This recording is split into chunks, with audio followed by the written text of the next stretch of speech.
Today I'm with Mark Bellestri. He is a seasoned entrepreneur with a diverse career in real estate, insurance, banking, consulting, and business ownership. He's successfully grown companies in the locksmith, healthcare, and education sectors. And now as a facilitator, 3 to 5 Club, and a Crankset group leader, Mark helps businesses grow while balancing personal life. He enjoys outdoor activities and volunteering. Welcome, Mark. Great to have you with us. Hey, thanks for having me, Chuck. It's great. I'm really excited to discuss the topic we're going to be discussing today because for me, when I practice this and execute on it at my highest level, I get the most done with a lot less stress. Yeah, I couldn't agree more. And our topic title today, for those who aren't looking at video, why keeping appointments with yourself is so important to your business. So let's jump right into that, Mark. What does it mean when you hear keeping appointments with yourself? Give us a kind of an overview of what you think of when you hear that. Yeah, so let me give you some definitions of this. And I'm going to start by what Stephen Jobs used to work on with all of his key leaders in his company, which was signal versus noise. Hmm.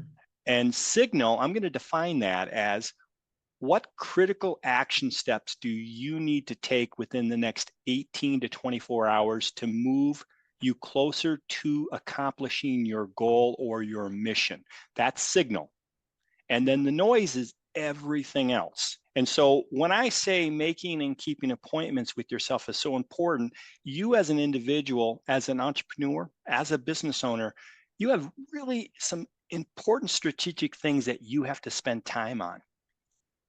And yet the tyranny of the urgent so quickly starts filling in the day that if you're anything like me, you find by the end of the day, you intended to get to it, but you never did. In fact, you may even have something put in your calendar, which is a skill set, by the way, for that very important non-urgent thing that could really have a long-term impact on your business, and yet you blow it off.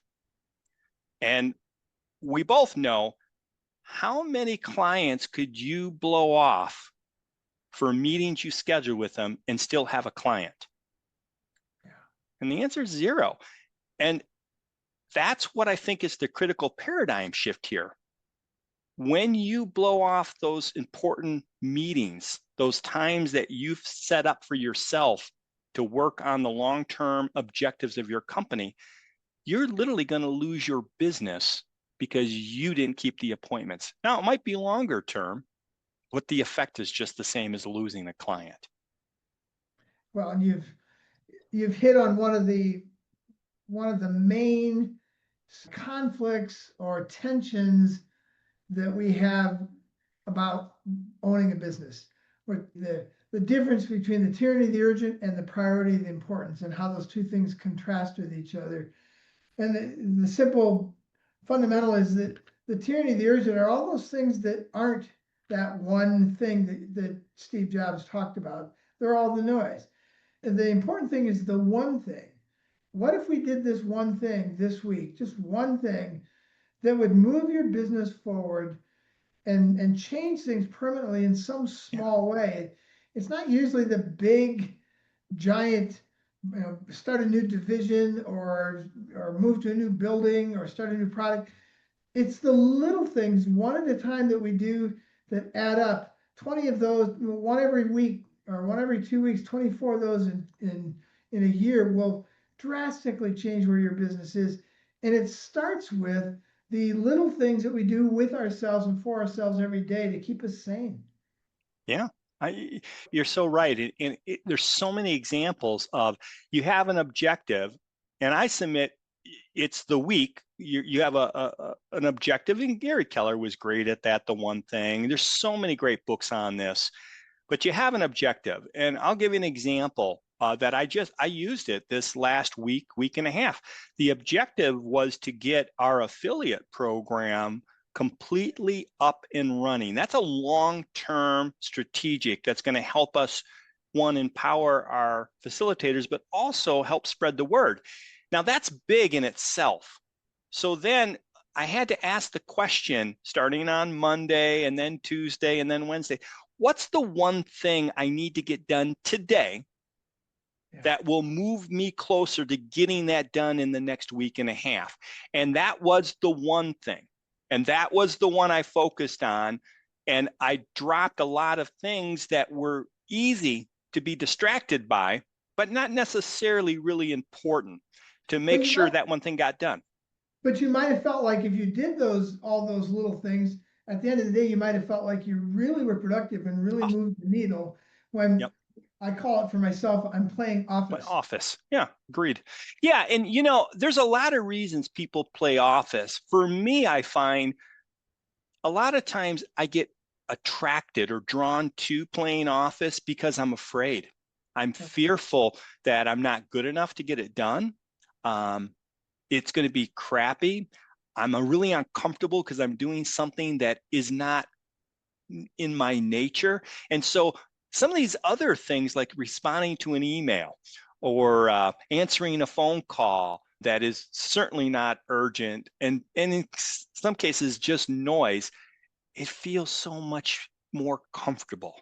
Yeah. And checking the box and doing this and all of these to do things, right? Well, and the tyrannical things, to your point, checking the box, you said that the tyrannical things that come at us every day, the 37 things that we knock 35 out and we feel productive, those are all things we can check box. We can Mm-hmm, look at them and say, I did that today. I mm-hmm, wrote that note. I responded to that phone call.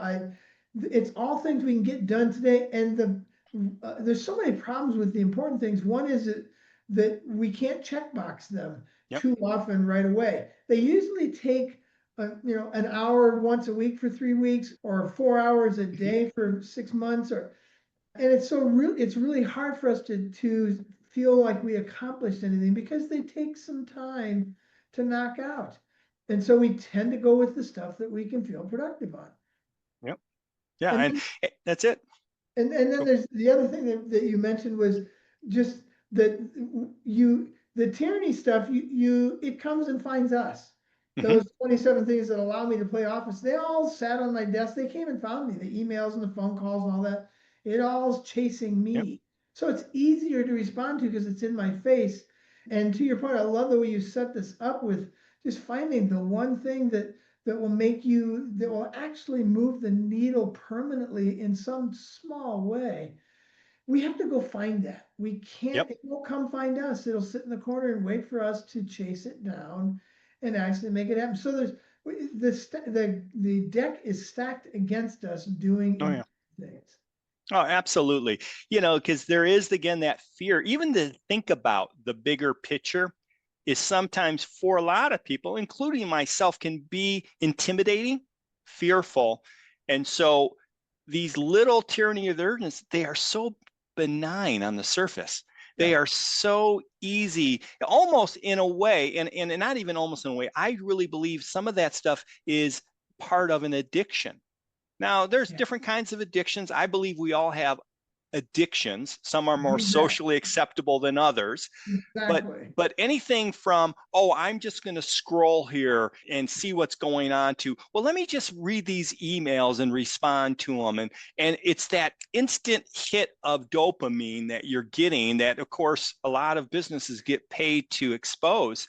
And it then puts you that much further away from what is really important for you. And so my routine, and this isn't for everyone, but I really suggest, and I don't nail it all the time. In fact, Stephen Jobs and a lot of successful people, Richard Branson, those people have had high impact. And so I want to make sure I define high impact versus success, because success is defined by you. And impact is getting things done that you intend to get done. And so I want to emphasize, when I have the highest impact, my morning routine is like, what's my objective for this week? That's going to contribute to my monthly and quarterly goals, which contribute to my annual. But what's it for this week? If I think too far ahead of that, I get overwhelmed. I really do. And so Yeah. what is that? Okay. Now, what's the thing today I need to get done today above all else that will get me closer to getting it done for the week? And that's the one thing I put on the calendar and I block out. It could be only 15 minutes, by the way, but Yeah. it's usually no more than 30 minutes to 45 minutes for that day. And that's a win. When I do that, man, do I get more accomplished, less stress, and it's amazing. Almost the accomplishments happen magically versus the other way around where I start thinking about and responding to all of the stuff coming at me.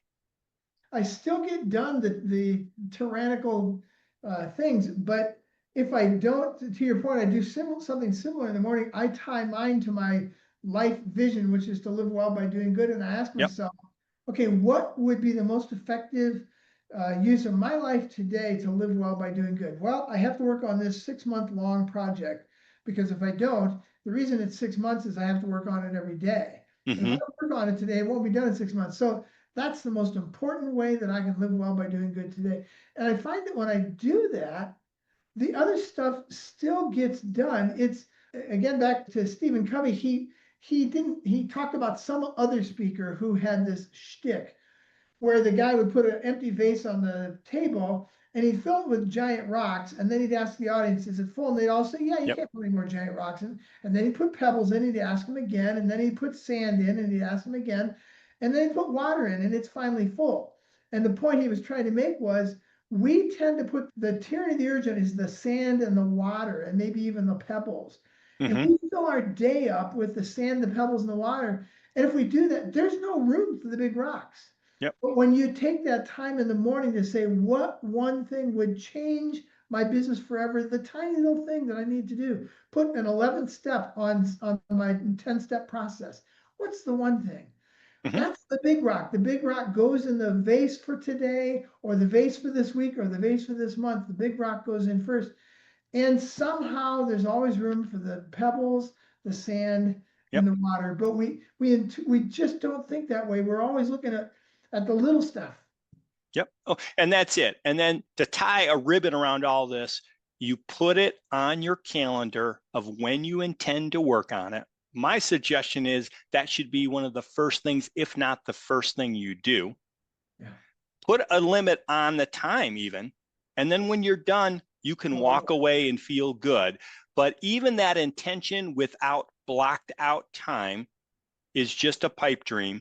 And that's where it goes back to those people who set appointments with themselves and keep them tend to have better results with their goals and have a higher impact. And that's the appointment setting piece of this. The most important question in business and in life is why. We're not going to get into that one today. But I always say this, the second most important and the second least asked question in business is when. We don't like when. And that's what we're talking about here. When is, I'm going to do this thing. So maybe that's part of the why. But then when? Well, I'm going to do this at 9 o'clock this morning for 1 hour. Yep. And where even, Chuck? You could even, that actually even adds another degree of it. Like you could get excited. For me, anyone who knows me knows that if I send a when, and then I put a where and it has a coffee shop attached to that where, I tend to get excited to go there, enjoy the coffee, and get the work done. And so it's kind of like it's a treat and it's an objective all at the same time. Yeah.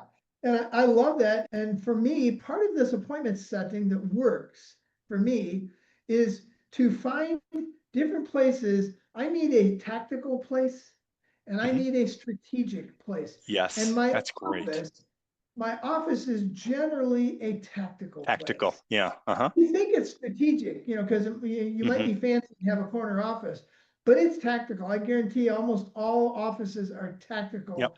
Into the to-dos, the emails and the calls and the people walking in and out and the meetings you're having. Yep. Most of it is tactical. Where do I go to find that place, that time in the morning or at noon or at other times where I can re-energize and be alone with my strategic priorities? And so find a strategic place that's different than your tactical. And to your point, a coffee shop can actually be your strategic place. Yeah. And I love how you separate the two because I think there really are two distinct places for you to do different work. Yeah. And there's a lot of successful marketing agencies that set this up, and really some high impact, high tech companies where they have special places for people to get creative and to really just, not get into the day-to-day stuff, but just play, have fun, think strategically. And what is that place for you? And I can almost guarantee you, almost to a person, not all the time, it's not the same place you do your tactical work. And Well, so that's really great. and it's because we have these two opposing forces, the tyranny, the urgent, the priority, the Mhm. important. And they don't go together, they don't wash together, they don't play well together in the same room. We got to figure out where to do the strategic things. That's the important things. We got to get away from the place with all the tactical noise coming at us. For me, I can't do it where my office is, because even if there's no physical noise, I know that my computer's sitting there and I know that the emails are filling up, and I Yep. want to look. Yeah, and you So want to look at them, right? Yeah, yeah. Even so much as a physical, for me, another place is just getting out on the trail and hiking. yeah, Um, well, I want to finish with that piece, mhm. because I think one of the pieces that doesn't get talked about in these kinds of really important conversations about keeping appointments with yourself is, how do I energize and re-energize myself on Yeah. a daily basis? And that's the most important appointment I will ever keep with myself, Yep. is the ones I do before I quote go to work. What am Hmm. I doing to set myself up to have my own mental, emotional, and physical, and spiritual, and relational energy in the right place? I have a few things I do every morning, and I keep that appointment with myself. And Yep. sometimes I don't get to that appointment till later in the day, but almost always I do it first thing in the morning. There's 2 or 3 things that I do, some breathing exercises and some other things to prioritize my lifetime goals.